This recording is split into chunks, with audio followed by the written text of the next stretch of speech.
On average, a touring professional disc golfer can throw anywhere from 500 to 600 feet.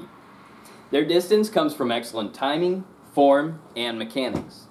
In order to throw a disc golf drive, a few parts are needed in order to execute properly. Throwing for distance is a process that takes time and patience in order to achieve. Sports are a favorite American pastime. Speaking with you before, I learned that most of you don't play disc golf and were interested in what it is all about. Disc golf is a sport in which a disc is thrown from a distance and the goal is to get it into a basket. The rules are very similar to golf in that the goal is to get the disc in the basket in the fewest throws possible. I have been an avid disc golfer for a little over 3 years now. I work every day to improve the aspects of my game that I might not be as strong as they could be. In doing so, I have learned a lot about the technique and the timing that is used to produce a quality disc golf drive. Today I'm going to be talking about some of the basic mechanics of throwing a disc. The 3 points that I find the most value in producing a quality throw are the reach back, the hit point, and the follow through.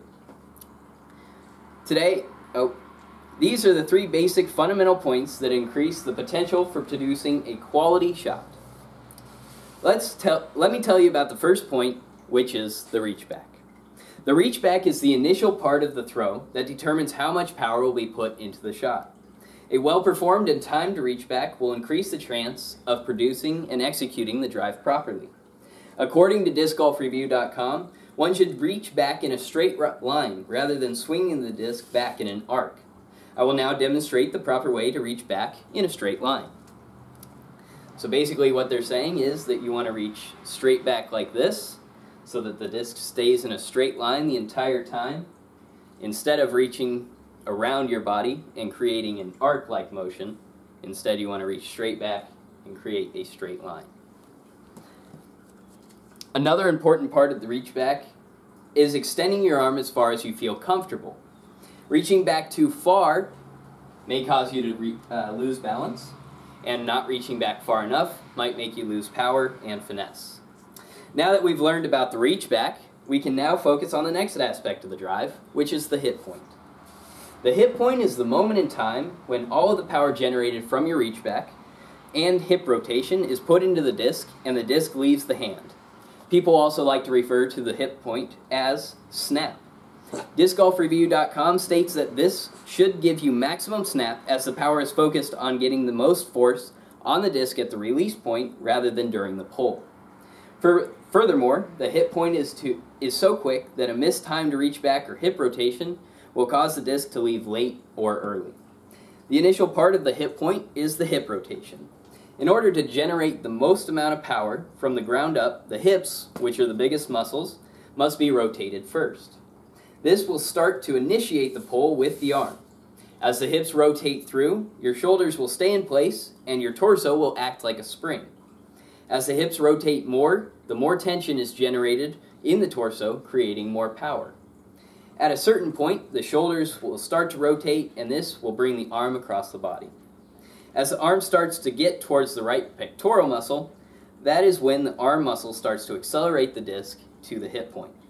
At the hit point, all the energy that is built up is released into a single moment in order to generate the power. I will now demonstrate how the hit point should look. So it starts from down here at the hips. First you rotate the hips. That will start to pull the shoulder through. As the shoulder pulls through, your arm will start to pull through. When your arm gets to the right pectoral muscle, that's when you want to accelerate the disc and follow through the shot. Now that we have discussed the hit point and found out all the power that gets put into a single moment, we can discuss how the follow-through impacts the throw. According to DiscGolfReview.com, a good follow-through is important for both a clean throw and to avoid injury. Moreover, the follow-through is the most important part of the throw for producing the most power and accuracy. A solid follow-through will cause less stress on the joints, which in turn will make disc golf a sport that can be played for many years to come. The follow-through dictates where the disc will end up after it is released. The follow-through should follow the reach back. What I mean by that is that the reach back should be opposite in height to the follow through. If one is to reach back high, the follow through should be low. If one is to reach back low, the follow through should be high, so that the disc stays in a straight line the entire time, no matter where it's coming from. This is because the disc should stay on the same plane the entire time it is connected to the body. The follow-through also needs to be complete. Too many people, when they first begin, they don't use a full follow-through. This is because a majority of the players come from ultimate frisbee players. In ultimate frisbee, a throw doesn't need to have a full follow-through in order to create a good amount of snap or spin. I will now demonstrate the proper follow-through. So, as I was saying, in ultimate, they just kind of throw it, and you don't need to follow through entirely in order to get the disc to go anywhere. In disc golf, you want to follow through completely all the way around the body in order to create the most amount of power and to save your joints for later on in the disc golf career. So, the disc golf throw has 3 very important fundamental parts that are necessary for creating a quality throw. Those parts are the reach back, the hit point, and the follow through. If any one of these parts is missing, then the throw will not have as much potential as it could. In my introduction, I noted that some of you had heard of disc golf and were interested in learning about it. These key points in the disc golf throw will help you to have a better base to start from in order to build the potential of the throw. I hope you have enjoyed my presentation on how the disc golf throw works. Remember that the reach back, the hit point, and the follow through are all keys to becoming better in the sport.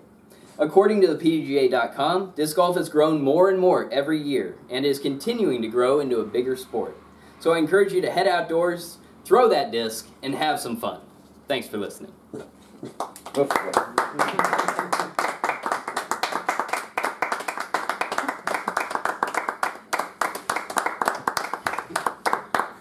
all have discs or something.